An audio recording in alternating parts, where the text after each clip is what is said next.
So the first, there are three major topics. So the first major topic is identifying that you yourself have a life, a precious human rebirth of leisure and impact. So that's the first topic. So it's not just identifying it in some theoretical way, but identifying that you yourself right now have that kind of rebirth.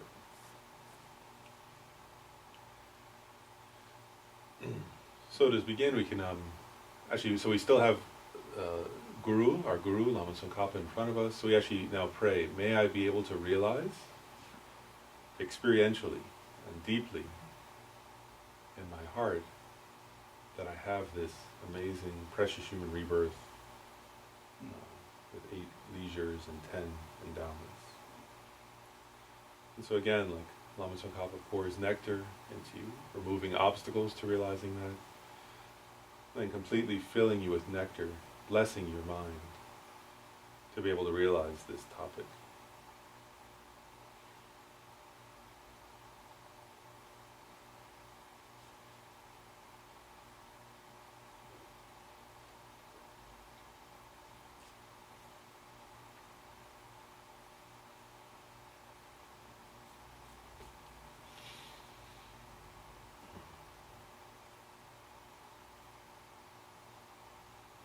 So now in terms of the 8, we could call them like leisures or 8 freedoms. We're thinking, I myself am free from these, which is amazing. So there are 8 leisures or freedoms from other realms, and then 8 leisures or freedoms within the human realm. So we'll start with the ones from other realms. So we'll call them freedom for now. So one freedom, so we each think, right? One freedom I have is right now I'm not reborn in a hell realm.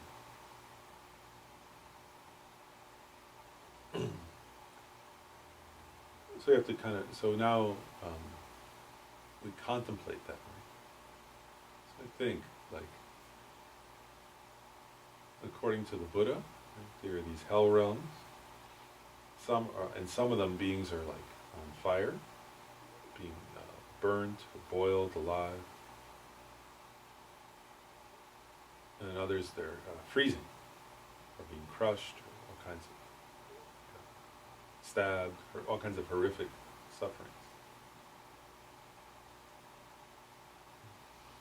So the question is, like, if I were in such a realm, could I practice Dharma?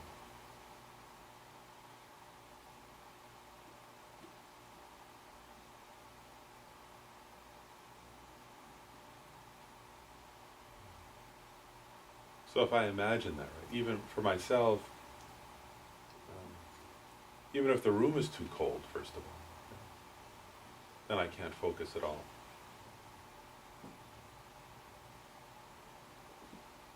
Forget about it, even in the human realm, right? If I had to just meditate outside without a coat in the winter, I couldn't do it at all.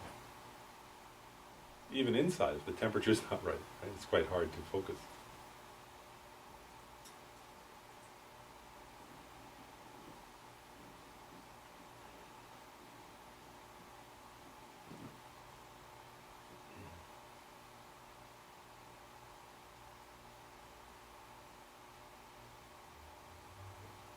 Even the small sufferings of this human realm, when I experience them, I can't actually practice at all. Even if I just bang my toe. Or if like a thorn or a splinter pierces my skin or something, then I'm completely distracted. The sufferings of those hell realms, right, where somebody's like, being stabbed with tridents while in a flaming pit, things like that, or in a burning house, being burned alive. And I would have absolutely zero ability to cultivate positive states of mind, overcome negative states of mind. I would just be experiencing like complete terror, rage, or just be like completely absorbed in my own suffering. They would actually be like, you could imagine, like the body would be suffering horrifically, right? But also my mind would have like absolutely no space.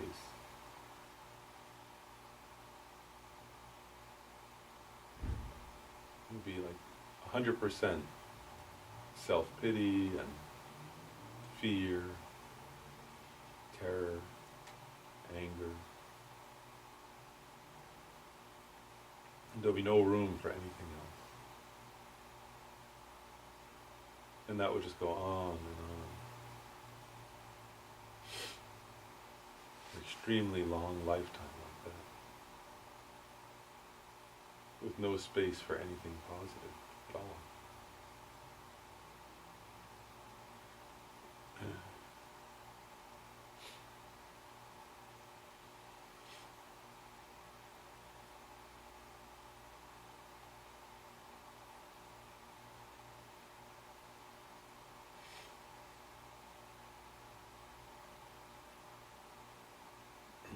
I can even think, right, when I go to Dharma teachings, if I'm not comfortable in this human realm where the discomfort is just very slight, like it's a few degrees too hot or a few degrees too cold, or it's just a tiny bit noisy, or the sound system isn't working well a little bit, then like I can hardly focus. Those conditions are almost perfect actually, but just those few degrees or the few little bit of noise, then I can't focus. So if I were in those hell realms, right, with like sentient beings shrieking in pain, all kinds of, like, with myself in horrific agony, and then even if a Buddha or a Bodhisattva appeared there and was explaining Dharma, I actually wouldn't hear a word of it.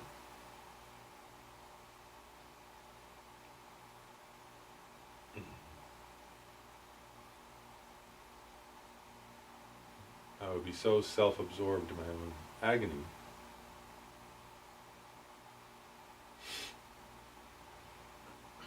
that there would be no space at all for practice, no space at all for learning or development.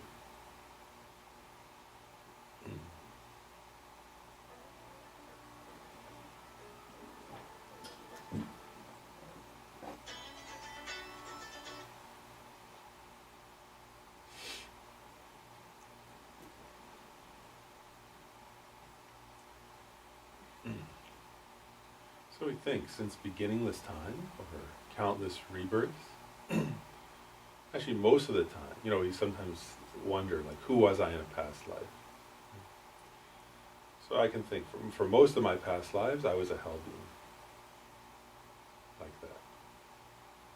Throughout most of infinite time, because of anger, because of hatred, because of jealousy, because of spitefulness. Over and over again, I took rebirth in that kind of realm.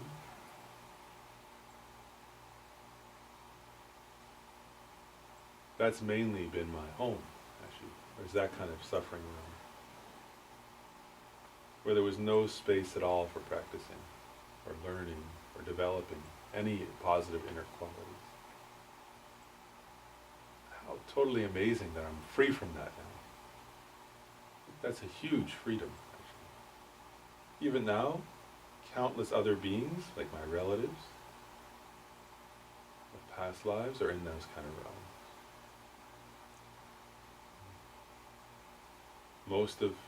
For most of eternity, I've been there with them. But right now, by some miracle, I'm not. So this that kind of amazing confluence of causes and conditions have allowed me to be in this human realm. It's totally amazing that I'm free from that kind of intense, horrific suffering, which gives me some space to practice Dharma.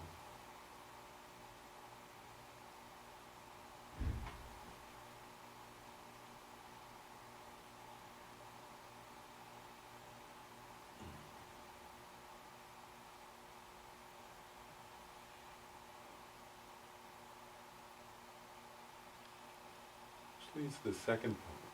So, usually in past lives, when I wasn't in the hell realms, I was a hungry ghost, which is the second freedom.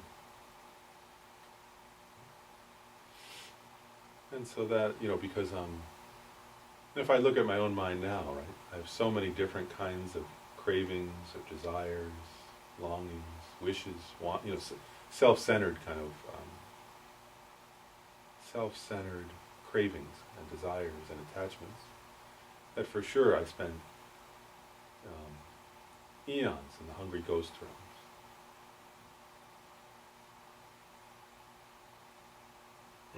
And I easily could go back there. So what's that like? Is right now I'm free from that. So what's that like? So in that realm, I was continually tormented by hunger and thirst. I was like totally parched for liquid, starving for food, but I could never find them. So again, I check, could I practice Dharma like that? Actually, if I'm trying to meditate, I'm a little bit hungry, right? Then I break my session and go eat something. Because I think, I can't focus on that. If I'm in class, the Dharma class, and lunchtime comes, if the teacher goes over, then I start to feel, when's the lunch break going to be? I stop focusing even on what they're saying.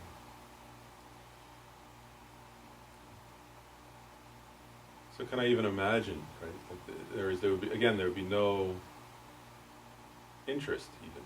Right? There'd be no interest in practicing Dharma. My mind would be completely absorbed, right? If I hadn't eaten in months, but somehow couldn't die either. So I was just trapped in this inner state of extreme hunger, longing, craving, sort of dragging oneself around, looking for any kind of sustenance. And then when I was a hungry ghost, or when I am a hungry ghost, if I find some little bit of sustenance, then I can't even swallow it, because I have some obstacle, some physiological obstacles. It's just this utter feeling, you can imagine, of craving, longing, and kind of torment. Completely overwhelmed, craving and desire. Again, for different reasons, no space at all for spiritual practice then. Just this kind of overwhelming, claustrophobic sense of desire. Of, what's the word, kind of agony. The agony of not getting what one wants. Or feels one needs. So when I wasn't in the hell realms, I was usually a hungry ghost. Again, for eons and eons, no space at all in my mind for Dharma practice. I was only miserable, just trapped in this kind of endless, seemingly endless longing, craving. This overwhelming hunger that was never satisfied. Again, we can reflect, even in this life, I have experiences kind of like that. But the human realm has so much more freedom. I get to eat every day, oftentimes 2 or 3 times a day in this realm.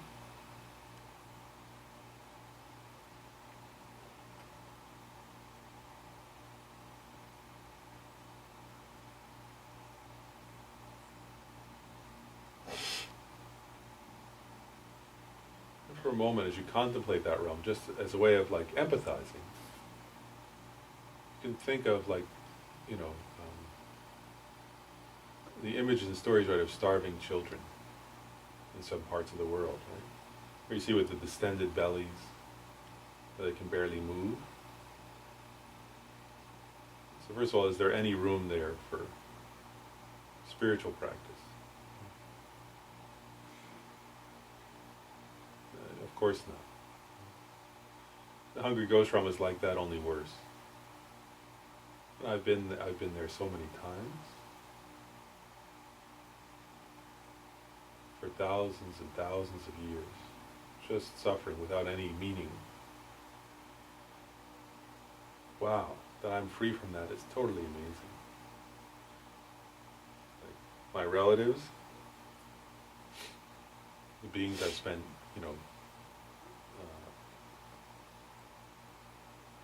eons with, are still there.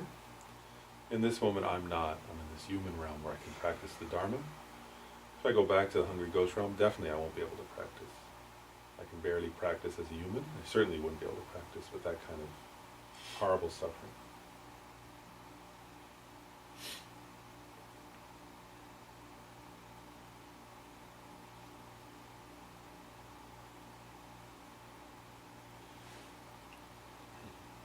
And the third freedom is freedom from the animal rebirth realm, animal realm. So most of the time when I wasn't either in hell or hungry ghost, and the vast majority of the time I was in these three lower realms. So when I wasn't hell being or hungry ghost, then, again, who was I in a past life? Definitely I was like fish, insect, other kind of animal, over and over again.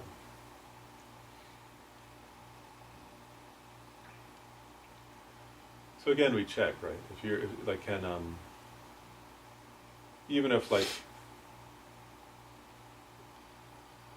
perfect teachers appear to a ant, the ant can't learn. A spider, cockroach.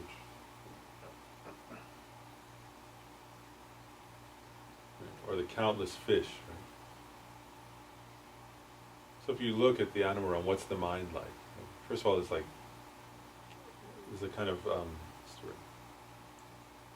it's just driven by primal instincts, searching for food, moving away from and fearing predators.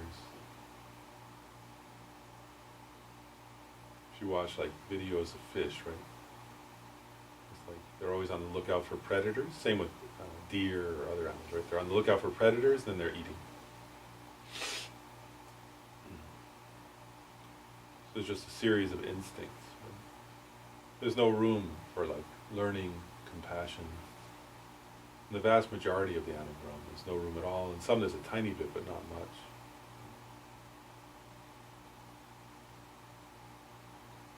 If you think of how many insects, how many bees there are clumped together in a beehive, how many ants there are in an anthill, fire ants or things like that. How many fish there are when you see videos of dolphins sort of herding to attack and then eating alive those little smaller fish, right? It's hundreds of thousands of those small fish together. I've been like that countless times. So if I were in that kind of realm, right, is there any chance to practice Dharma? All I'd be doing is trying to flee from bigger fish,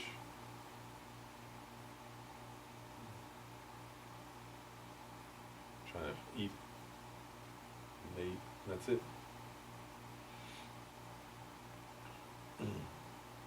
Lifetime after lifetime after lifetime, just over and over again. So it's amazing, I'm free. So I'm free from those three lower realms right now, which is like an unbelievable leisure or freedom to have.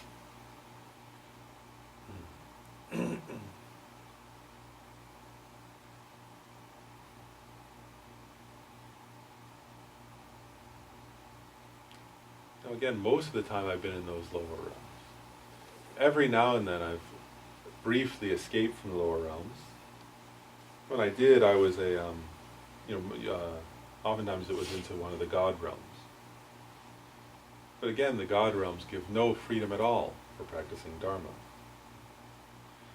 So some of the God realms are just realms of absorption in the kind of meditative state that doesn't liberate me, but where there's no discursive thought temporarily.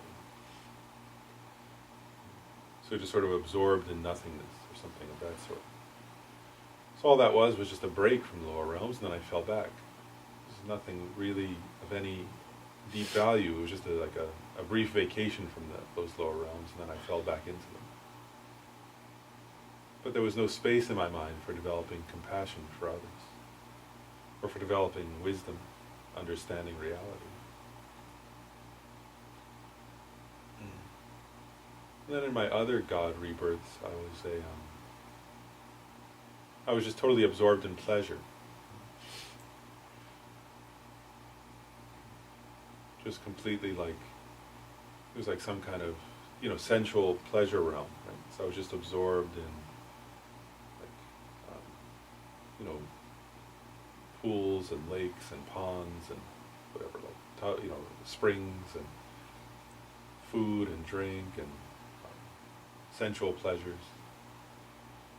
Again, there was no space, though.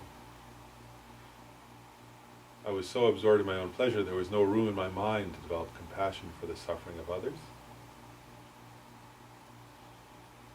My lack of awareness of the suffering I had had before and would have again, the suffering that others have, didn't allow me to understand samsara and develop some sense of longing for liberation.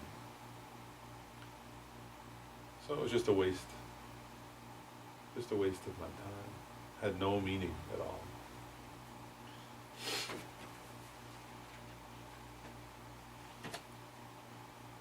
So again, just pause here. Sometimes we wonder, who was I in a past life? This part of the Lam Rim, this part of this contemplation answers that question. So throughout beginningless time, an infinite amount of time, I've just cycled through those different realms of existence, experiencing this sort of meaningless, beginningless, limitless cycle of pain and suffering, along with others who are also experiencing this beginningless, limitless, meaningless cycle of pain and suffering.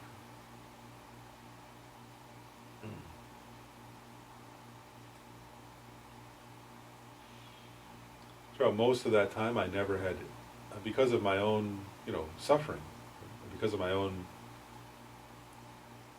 limitations in those, because of the kinds of bodies and mind that one has in those different realms, I had no space at all for any kind of practice to achieve something of ultimate value.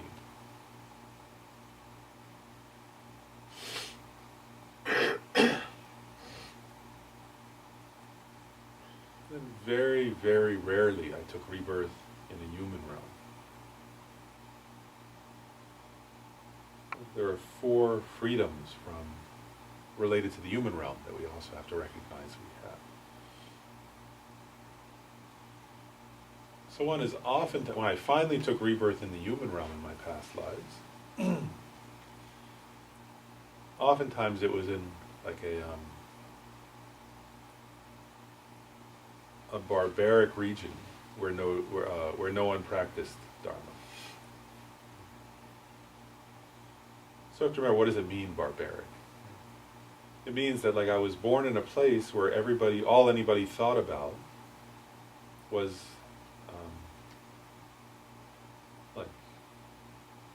their own family's well-being, themselves and their family, their country, their group, was against some other group, right? And was trying to sort of promote their own profit, their own wealth, their own pleasure, their own status.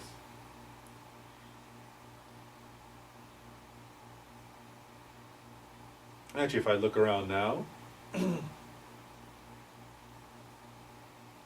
that's how most people on this planet live.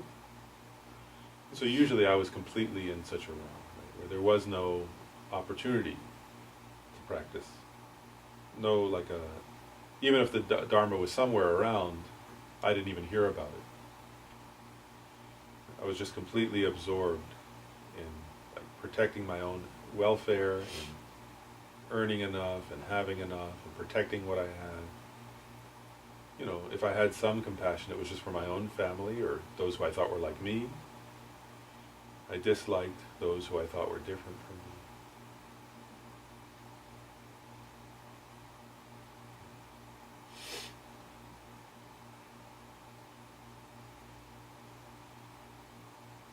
But right now, even if there's a fair amount of that kind of worldview around me, actually I have access.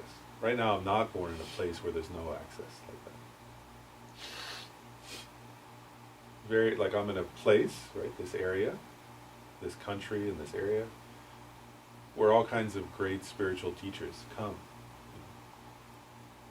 Each year, it seems, His Holiness the Dalai Lama, for example, comes to this country and teaches, usually on this coast even. Many other wonderful spiritual teachers, right, come here and teach the path to liberation, enlightenment. So I'm not in a completely barbaric place where there's no access to those kinds of teachings. Actually, much of this earth is like that, even now. In the past, it was even more. Actually, this area was like that, right? There was no access to that until recently. Most of the earth is still like that. So it's totally unbelievable that I have this circumstance of being in a place where the teachings are accessible to me. I can actually study as much as I want, really. Both between studying in person and books and audio and video files. Actually, I can study as much as I could possibly want to. I could study. So definitely, I'm free from that kind of being trapped in a situation where there's no access like that in a barbaric land.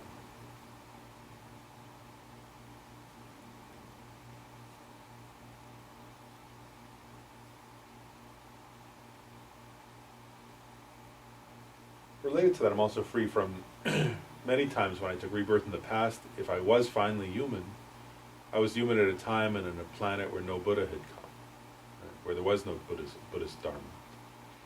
That's obviously not the case. This isn't a dark age. For Buddhists, they call that a dark age, where there's just no Dharma at all.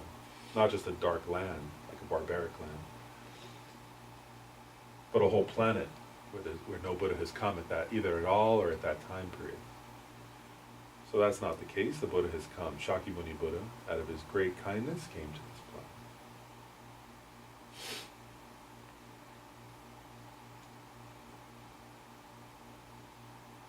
So it's unbelievable, right?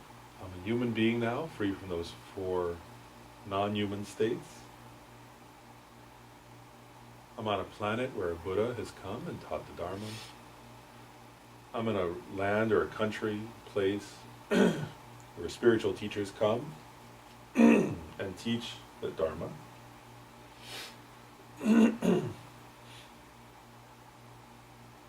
But then in past lives, even when that happened,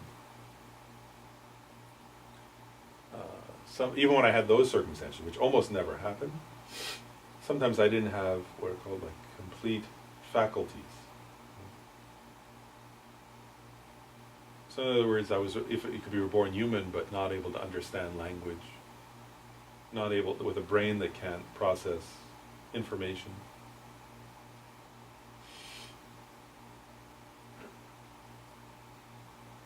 It's just incapable.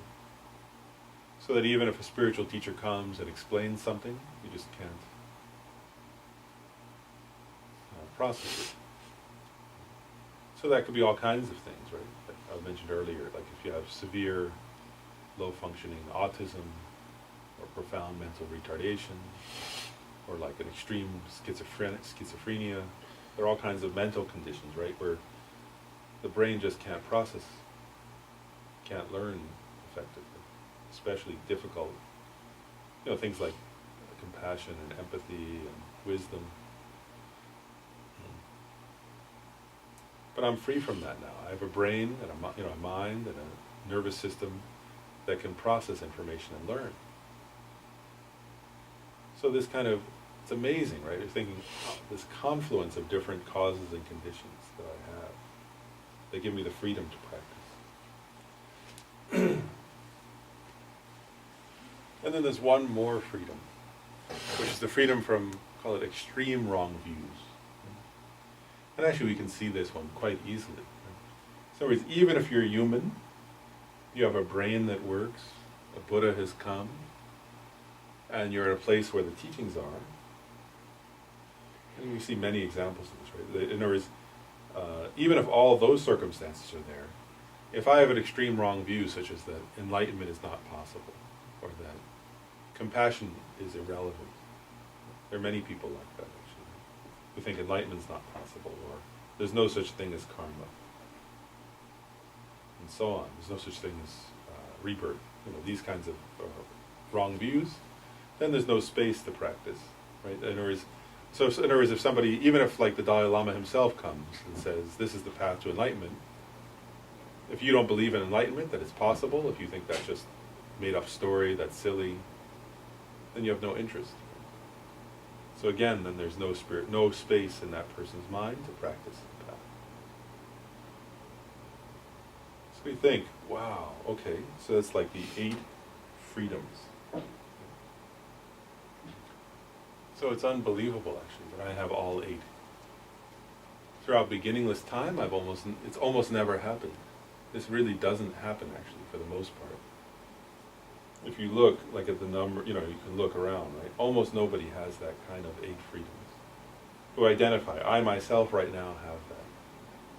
It's totally amazing. More rare than winning the lottery. It's like unbelievable that I have these 8 freedoms.